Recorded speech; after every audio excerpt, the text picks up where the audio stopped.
Pessoal, boa noite! Boa noite. Pessoal, hoje nós vamos falar sobre o BRIC, até por um motivo especial, porque nesse momento o nosso presidente, assim como outros 4 presidentes, mais 4 presidentes, 5 presidentes que compõem o BRIC, estão lá na África do Sul fazendo a sua cimeira, né? A cimeira que é o encontro de cúpula desses países que são os emergentes, países extremamente importantes na nova ordem econômica mundial, para decidir vários aspectos, entre eles, por exemplo, a própria ampliação do BRIC. O termo BRIC, né? O que significa BRIC em inglês? Tijolo. Então, BRIC foi inventado pelo camarada chamado Jim O'Neill, que é um economista da Goldman Sachs, em 2001, e ele não inventou, gente, o termo BRIC para nenhum propósito de uma nova ordem mundial, para sugerir formações de blocos econômicos, nem nada. Ele simplesmente queria indicar aos seus clientes, né, da corretora de valores dele, do banco dele, para que investisse. Ó, tem esses países aí que vale a pena você colocar dinheiro lá, porque esses países vão crescer economicamente. Ele estava errado?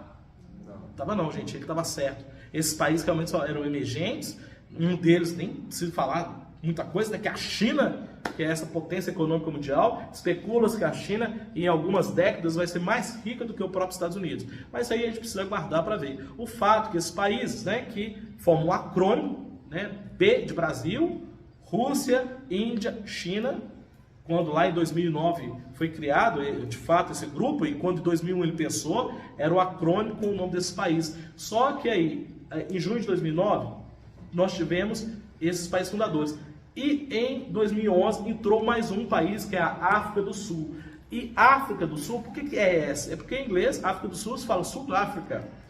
A Sudáfrica, ou África do Sul, era o país mais rico da África até então. Só que a Nigéria hoje passou, a Nigéria é mais rica do que a África do Sul, mas a África do Sul ainda tem uma importância econômica muito grande, além de que ela representa muito claramente toda essa preocupação do mundo com a África. Gente, o mundo agora está sendo, a África está sendo disputada pelo mundo.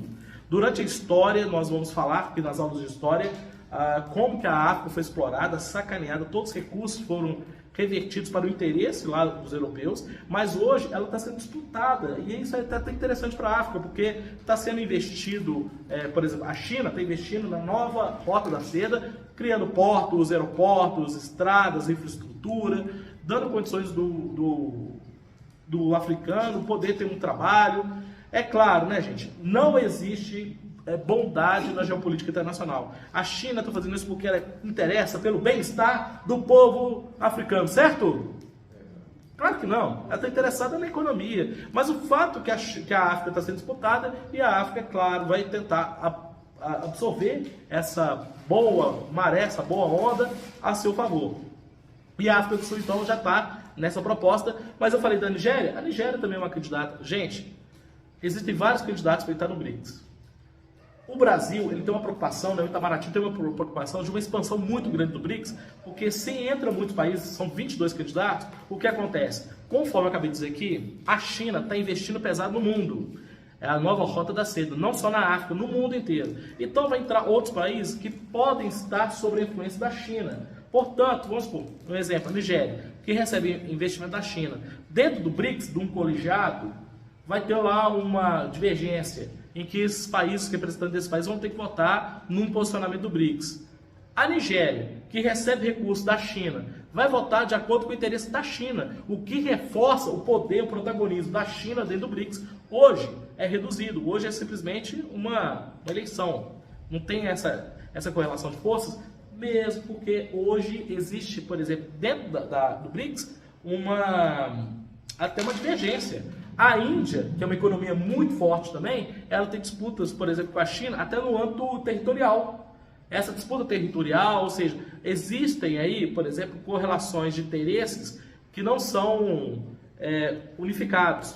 Por exemplo, o Brasil. O Brasil, ele não tem disposição com o G7. O Brasil não tem disposição com o bloco ocidental. Pelo contrário, o Lula está lá, ó, fazendo aquela dança, como é que é? O jogo de cintura, para poder não desagradar o lado ocidental nem o lado oriental. E vale lembrar aí, né, gente? O BRICS está com a força, com o poder do lado oriental.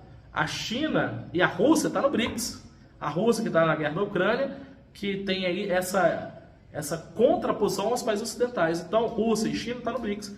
E o Lula, né, o Itamaraty, tá nessa jogada, tá nessa dança das cadeiras para não desagradar nenhum dos lados. Ele quer pegar o melhor do que pode ser oferecido pelo lado ocidental e pelo lado oriental. Vale dizer que nós temos um funcionário especial, né, um assessor especial da diplomacia chamado Celso Amorim, que é um camarada muito experiente, que tem muita pegada internacional para saber desenrolar bem essas questões. Ele não é o nosso chanceler, ele não é o ministro das Relações Exteriores, é o Mauro Vieira, mas o Celso Amorim, o que acontece? Ele deixa o Mauro Vieira cuidar de todas as relações internacionais do Brasil, no âmbito geral, economia, relações econômicas, geral. E o Celso Amorim, ele fica dedicado a alguns assuntos específicos, por exemplo, essa relação do BRICS. Então o Celso Amorim, gente, por exemplo, ele fez alguns comentários que são muito pertinentes com relação, por exemplo, a invocar a história para, por exemplo, entender a guerra da Ucrânia. E uma das coisas que ele falou que é bem interessante, gente, é o seguinte: em 1919, a Alemanha, ela foi punida severamente, muito severamente, foi quase uma coisa draconiana. Você sabe o que significa draconiano, gente? Draco. Vou depois explicar para vocês, nas aulas que a gente vai ter de história, a gente vai falar sobre a Grécia. Foram uma das primeiras leis, mas leis muito duras.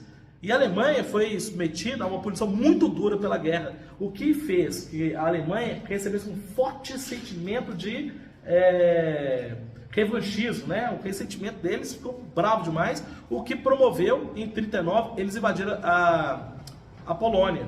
E aí, gente, o que aconteceu? Em 1939, a Polônia foi invadida. E aí o pessoal, não, deixa a Polônia para a Alemanha, aí o Hitler fica calmo. Não dá para acontecer isso, porque senão aí se expande, aí o bicho vai pegar. É o que pode acontecer. Se a Rússia pega a Ucrânia, daqui a pouco ela vai pegar outra. Dá para entender que a guerra da Ucrânia não se limita só na Ucrânia, né? E essa relação, essa correlação de forças é complicado no BRICS, porque a China apoia a Rússia, entre aspas, não diretamente, mas apoia. A Rússia é um player diretamente ligado a essa situação.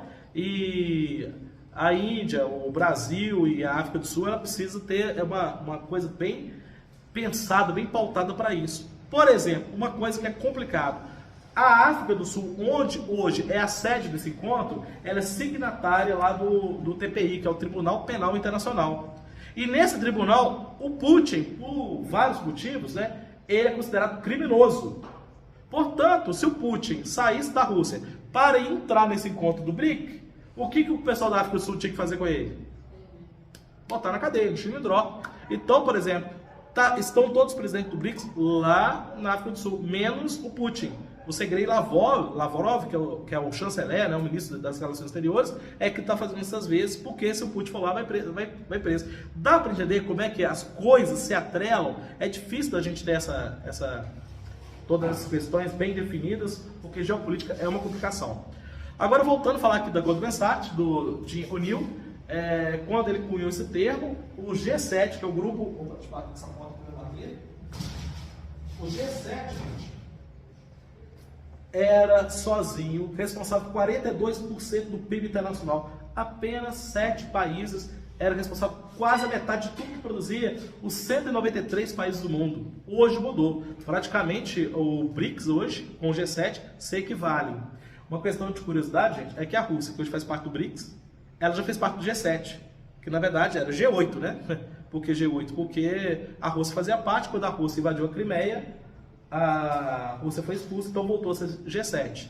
Os países são G7, basicamente é um bloco que parece muito com o BRICS, mas são os 7 países mais ricos do mundo. E o BRICS é dos países emergentes. Dentro do G7 nós temos os Estados Unidos, o Canadá, a Alemanha, a Itália, o Reino Unido, a França e o Japão. São esses os países que compõem o G7 que fazem aí uma dicotomia com os interesses do BRICS, que não é um bloco econômico. Nem o G7 é um bloco econômico e nem o BRICS é um bloco econômico. São um alinhamento que tem interesses em comum e tentam fazer uma jogada de acordo com a perspectiva dos seus países componentes. Então, até eu coloquei aqui, ó, não é um bloco econômico, o BRICS funciona como um mecanismo internacional de cooperação. É importante para o BRICS, para uma maior inserção das economias emergentes no contexto geopolítico. O objetivo do BRICS é a promoção de medidas de crescimento econômico e de desenvolvimento socioeconômico sustentado entre os países emergentes. Nisso aí também vale dizer, gente, que uma das coisas que o Brasil pretende hoje é se tornar uma liderança mundial na questão ecológica, na defesa do meio ambiente. Só que, olha só, ao mesmo tempo, nós também queremos explorar petróleo, ampliar, principalmente na região da Amazônia. Ou seja, é um paradoxo, é uma coisa que é meio louca, né? Mas o Brasil, ele quer ter o protagonismo de ser um líder mundial na defesa sustentável. O BRICS discute isso, mas entre aspas, né? Porque o BRICS também tem interesse, todos os países que fazem parte do BRICS têm interesse em potencializar essa economia em detrimento da ecologia. Gente, aqui ó, em 2014 foi criado o New Development Bank, o novo Banco do Desenvolvimento. Esse banco, gente, que é conhecido aqui como NBD, ele é comparável ao FMI, o Fundo Monetário Internacional, que é regido pelo G7, principalmente pelos Estados Unidos, e que o Lula fala, gente, o FMI, ele é muito sinistro, porque se ele empresta dinheiro, ele bota moral no país que emprestou dinheiro e tira a soberania do país. Ele faz com que o país obedeça lá o interesse deles. E a ideia do NDB é justamente ter um apoio ao desenvolvimento econômico desses países, mas sem ser opressor, sem tirar a soberania, tendo uma relação cordial. Então o Lula é um grande defensor disso. E hoje a presidenta, inclusive presidenta é um termo correto, tem gente que não, presidenta está errado, é a presidente Dilma. Não, presidente está certo e presidenta também está certo. A presidenta do banco, né, do BRICS, é a Dilma Rousseff. E ela está visitando todos os países e aproveita que é uma coisa difícil, né, porque o Brasil que tenta permanecer numa posição neutra, ao mesmo tempo a Dilma Rousseff está lá visitando os países como uma representação que não deixa de ser brasileira.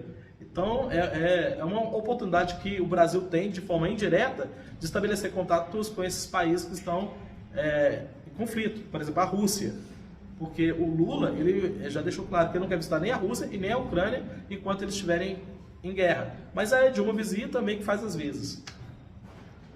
Gente, então aqui ó, 25,5% do PIB mundial hoje é do BRICS, com uma produção de 25,9 trilhões de dólares em 2022. Agora, vale dizer, gente, disso aí, 71% da economia do BRICS é promovido por quem? Pela China. Então, tem que considerar isso uma questão. Pessoal, os principais itens de exportação, da cesta de exportação, e é importante a gente dizer isso, porque hoje o BRICS não é um bloco econômico, mas principalmente com essa nova rota da seda, tendo a China facilitando as vias de acesso entre os países, né, não custa nada daqui a pouco se tornar um bloco econômico, facilitando a economia para todo mundo. E dentro dessa jogada, o Brasil é um grande produtor para exportação de soja, petróleo e minério de ferro, isso é commodity. Eu não gosto disso não, gente, porque é o seguinte, nenhum país produtor de commodity, ele de fato fica rico. O país fica rico, o país traz prosperidade, pela nossa experiência histórica, é através da produção industrial. Para produzir indústria, nós precisamos de tecnologia, de ciências. E o Brasil, principalmente na última experiência aí, que nós viemos tendo, está com investimento baixo na educação, na ciência, na pesquisa.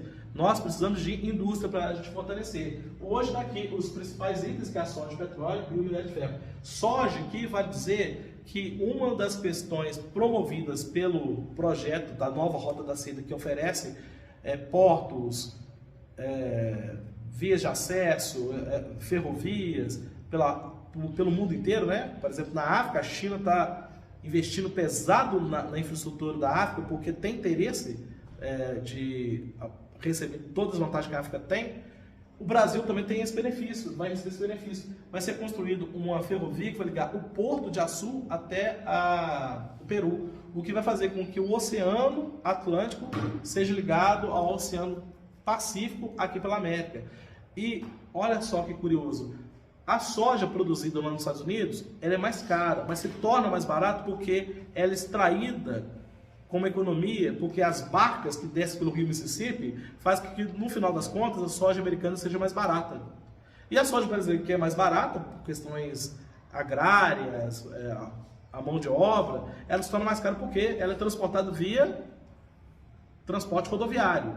Com a criação de uma ferrovia, principalmente que dá acesso aos dois portos, possivelmente a gente tem a nossa soja barateada, o que é uma vantagem para a China. A China é uma grande produtora de soja. Assim, gente, por curiosidade, a China, ela não compra soja do Brasil, ela compra água. O Noé fez uma cara assim, como assim? A China, ela própria teria condições de produzir muita soja. Só que para produzir soja lá na China, gastaria muita água. E eles preferem gastar a água deles em outros recursos, por exemplo, como hidrelétrica. Portanto, a soja brasileira, que é produzida aqui não na própria China, é em função da nossa água. Mas eles absorvem bastante a soja brasileira. A Rússia, de produtor de petróleo, tanto bruto quanto refinado. Gente, vocês lembram lá daquele escândalo que teve da refinaria de Pasadena, nos Estados Unidos? Lembra daquela história? Pois é. A refinaria de Pasadena era uma refinaria capaz de ajudar o Brasil no refino do nosso petróleo. Então, nós vendemos petróleo bruto para comprar o petróleo refinado, o combustível em síntese. Se a gente tivesse Pasadena com a gente, não somente nós teríamos Pasadena para fazer o refino do petróleo bruto brasileiro, que aqui o petróleo não é tão de boa qualidade quanto o da Arábia Saudita, nós usaríamos essa usina de Pasadena para transportar tecnologia para a gente e a gente ter as nossas próprias refinarias aqui, sem a necessidade de a gente mandar o produto bruto e receber o produto refinado. A gente tem que pensar em todas as jogadas. Infelizmente, nós vendemos Pasadena, perdemos essa oportunidade. A Rússia também produz gás natural, claro, né? A Europa inteira está num drama, né? Porque por a Alemanha, o Nord Stream 2, que foi construído recentemente, era justamente para trazer ali pela Ucrânia, ali pelos países bálticos ali, o gás natural para a Europa. A Europa não está comprando gás natural, a Europa está sofrendo, porque chega o inverno lá, como é que eles vão aquecer as casas dele? O gás natural vem da Europa, quase que principalmente da Rússia, que ainda continua vendendo, mesmo com as restrições econômicas. Tecnologia da informação, de comunicação. Gente, tecnologia da informação. Vou aproveitar aqui a aula e falar que hoje aconteceu uma coisa interessante no mundo aí. Vocês estão sabendo que o Prigozhin e o Utkin, que eram os líderes do grupo Wagner, morreram hoje, vocês estão sabendo? Pois é, eles tem isso aí, gente. Parece que o avião deles foi atingido por mísseis S-300 ou S-400, não sei. Parece, porque não tem nada explicado, não tem nada definido sobre isso. Então tem várias especulações, tem especulação que foi a Ucrânia que jogou no chão, tem a especulação que foi o Putin, porque o Putin se sentiu muito fragilizado quando o grupo Wagner meio que foi insurgente lá contra eles. O Valery Gerasimov e o Sergei Shogun, que são os dois militares mais proeminentes da Rússia, eles são inimigos políticos do Prigozhin. Então tem a especulação que pode ter sido eles, pode ter sido Putin, pode ter sido a Ucrânia, pode ter sido o Ocidente mesmo, não se sabe. Mas o fato é que eles caíram. E por que eu estou falando aqui essa coisa? Por que eu introduzi essa pauta? Além de ser interessantíssimo para a aula de hoje, é o fato que a Rússia é forte por toda a tecnologia da informação. E uma das coisas que se especula que o grupo Wagner fez, lá que o Prigozhin fez, além de toda a intervenção militar, paramilitar, porque eles, de fato eles não são militares, eles são um grupo mercenário que está envolvido em guerra na Síria, na África, na Ucrânia, mas especula-se que a eleição do Trump nos Estados Unidos foi promovida por uma série de fake news, de manipulação, de trânsito de informação, que foi articulado pelo Prigozhin. Que a gente está sabendo notícia que ele morreu hoje, se ele morreu de fato também, o pessoal de repente está falando não, que ele está escondido em algum lugar, mas não, a família já foi contactada, não consegue falar com ele estava nesse avião, o avião inclusive, gente, era da Embraer, avião feito pela Embraer, o Legacy, caiu lá. Então, olha só, a Rússia é forte em tecnologia de informação e tem essa especulação, inclusive, que as eleições dos Estados Unidos teve a intervenção do Prigozhin, que foi dessa para uma melhor.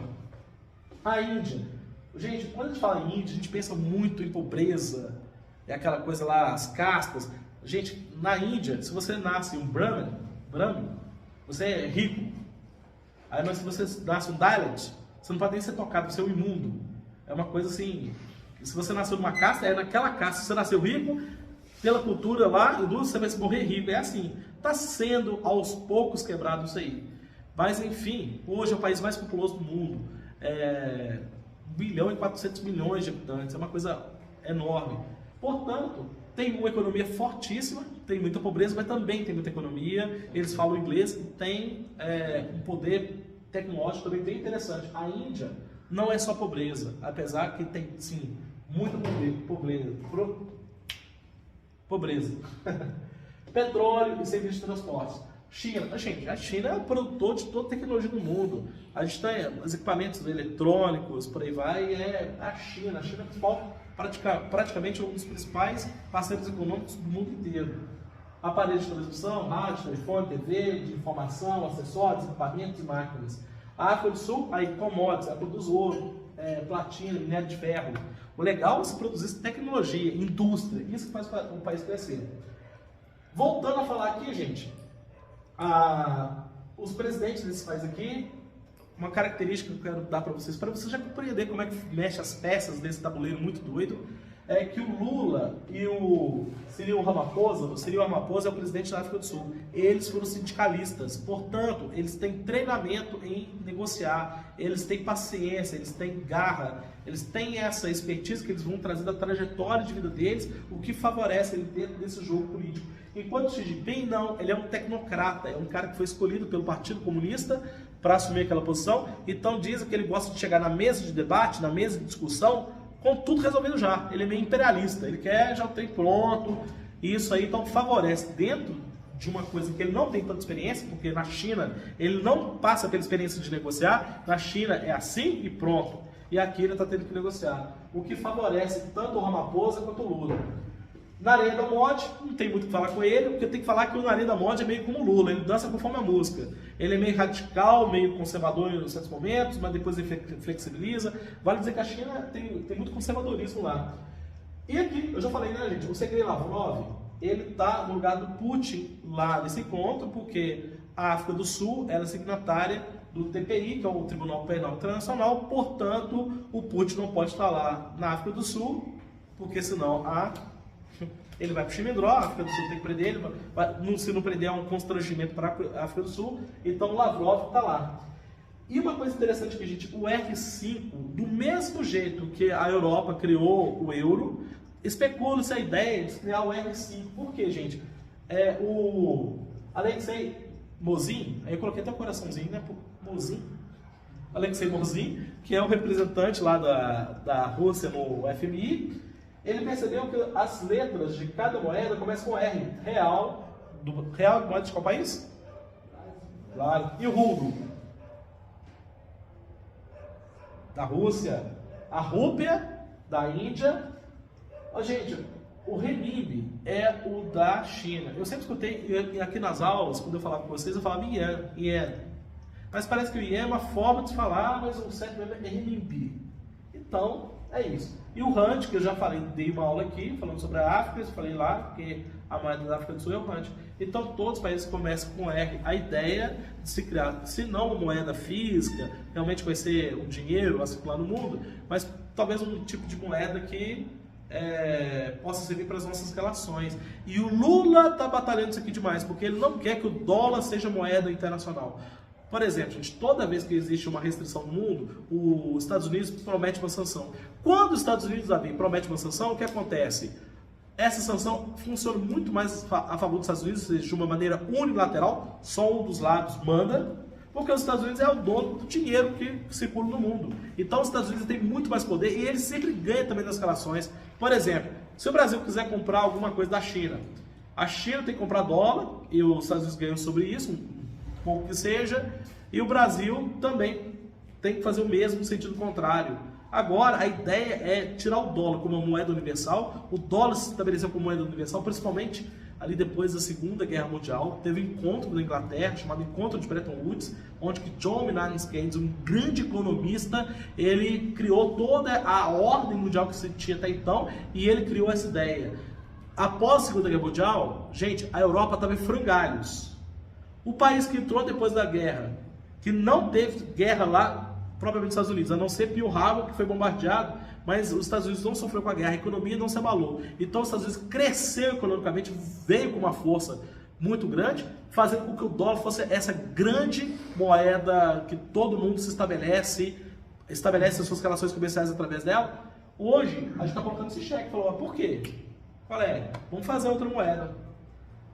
Falei já, né, gente, do encontro lá, o Itamaraty está tentando segurar a China para que a China não traga muitos países para fazer parte do BRICS, porque a China, quanto mais países do BRICS, esse país, através do investimento da China, vai acabar se sucumbindo aos interesses da China, o que perde força para o Brasil. Mas o Lula, por exemplo, ele quer trazer a Argentina.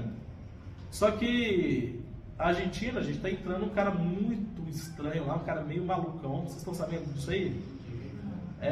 Ele é de direita, mas ele tem umas esquisitices. O nome dele é Javier Milei. Esse cara é tão doidão, gente, que ele acredita que ele tem poderes telepáticos. E os poderes telepáticos do Rafael Milei, ele consegue falar com animais. Inclusive com o cachorro dele que já morreu. Ô, gente, esse é o cara que a Argentina quer colocar de presidente. Tem cabimento entender? Esse cara é muito doido. E possivelmente, se ele ganha, gente, a Argentina não entra no BRICS. O que seria, na minha opinião, uma doideira, sabe? Quanto mais aproximação do jogo internacional, melhor para a Argentina. Vai que entra um cara desse aí lá. Ele gente, esse cara, eu vou até me ater aqui a comentários desse cara, mas ele é muito doidão. A Venezuela também é meio complicada, porque a Venezuela é acusada e de fato ela tem agressões contra os direitos humanos, ela quebra diversas leis e regras, e ela é um país complicado. O Lula se aproxima por quê? Porque a Venezuela é a representante aqui na América do interesse da Rússia e da China. Mas já existe, ao que eu estou sabendo, acordos para que o Maduro promova eleições com observadores internacionais, possivelmente a Venezuela, que hoje é uma ditadura, não é uma democracia, se restabeleça como democracia. E aí, gente, a Venezuela é uma das maiores, não a maior reserva, não produtor, reserva de petróleo mundial. É muito importante considerar a Venezuela nesse jogo internacional. E o Brasil, ele quer esses dois países porque está aqui na América, o Brasil é uma potência regional. Tendo esses dois países, o Brasil pode exercer uma certa influência. O fato é que o Itamaraty, né, nós temos dois grandes nomes da nossa política internacional. Um é o chanceler, que é o Mauro Vieira, que é o ministro das Relações Internacionais, mas nós temos um assessor especial para esses assuntos, que chama Celso Amorim, que é um camarada que faz muito bem esse jogo internacional, e ele está fazendo lá todo o trabalho para que não entre muita gente, mas entre o que a gente quer. Agora, o fato é de que acho que o Lula já flexibilizou, já está mais aliviado, e acho que possivelmente vai entrar novos membros. São 22 pleiteando, tem estimativa que vão entrar de fato 5, e possivelmente para que o Lula tivesse uma flexibilização do seu ponto de vista, ele relaxou, vai deixar rolar? Não deve ter sido à toa, né? Obviamente. O que você acha, Davi? Você acha que ele relaxou porque ele relaxou? Ou você acha que alguém chegou e fez um convite, deu uma vantagem para o Brasil em alguma circunstância? Entra aqui e de repente a gente te ajuda. Uma das coisas que o Brasil quer muito é fazer parte do Conselho de Segurança da ONU, ter um assento permanente. O Brasil tem esse interesse, não só o Brasil, né? A Índia também tem outros países que querem. Talvez um acordo, olha, você deixa o BRICS crescer e a gente ajuda você a entrar no Conselho de Segurança. Não sei, eu estou especulando aqui, eu estou pensando junto com vocês, apesar que aqui a aula é gravada, a gente deixa claro aqui para quem está vendo a gente no vídeo, eu estou dominando a fala aqui só porque eu estou fazendo um vídeo. Obviamente a gente vai, depois do vídeo concluído aqui, nós vamos fazer uma troca de ideias para ver o que a gente acha dessa história toda, beleza? Participação geral aqui, a educação é coletiva e pluralizada. Bom, gente, em 2024 esse encontro vai ser, que está acontecendo agora, vai ser na Rússia. Isso aí é um fator complicador. Vai que a Rússia, lá que o Putin resolve convidar o pessoal de Donetsk, que é aquela parte da Ucrânia que foi tirada da Ucrânia e que ele quer chamar de país. Aí quem sabe ele chama o pessoal de Donetsk para participar do encontro BRICS. Olha o constrangimento. Pode acontecer, porque Donetsk hoje não é reconhecido como país, lugar nenhum no mundo, a não ser pela própria Rússia. É uma parte, uns 20% da Ucrânia, né? Aquela Donetsk, Donbass, Crimeia, aquela Sebastopol, aquela região lá de Kherson, toda aquela fatia ali da parte leste da Ucrânia foi retirada, e eles querem meio que fazer outro país, ou deixar parte, né, a Crimeia, eles querem continuar que seja Rússia. Mas, gente, política internacional, diplomacia, não é fácil. O papel do Celso Amorim não é fácil, não. Vale dizer, gente, que o Brasil ele vai assumir a presidência do BRICS em 2025. Hoje, Dilma Rousseff, ela é a presidente do Banco Internacional, né? Que até coloquei aqui para vocês. Ela é presidente do Banco Internacional, que é o New Development Bank, o novo banco de desenvolvimento que faz contraposição ao FMI. Nós temos uma importância dentro do BRICS, a gente vai permanecer mesmo que seja aumentado o número de países que fazem parte. Mas o que a gente tem que saber, ter consciência, gente, é que o BRICS ele interfere diretamente na nossa vida. Toda essa questão de economia internacional vai refletir aqui no nosso dia a dia, com oportunidade de empregos, acesso à tecnologia, e uma série de outras questões. Então é importante a gente entender bem isso aqui. E, ao terminar de copiar aqui, começa o nosso debate. Gostaram da aula, gente? Valeu. Obrigado.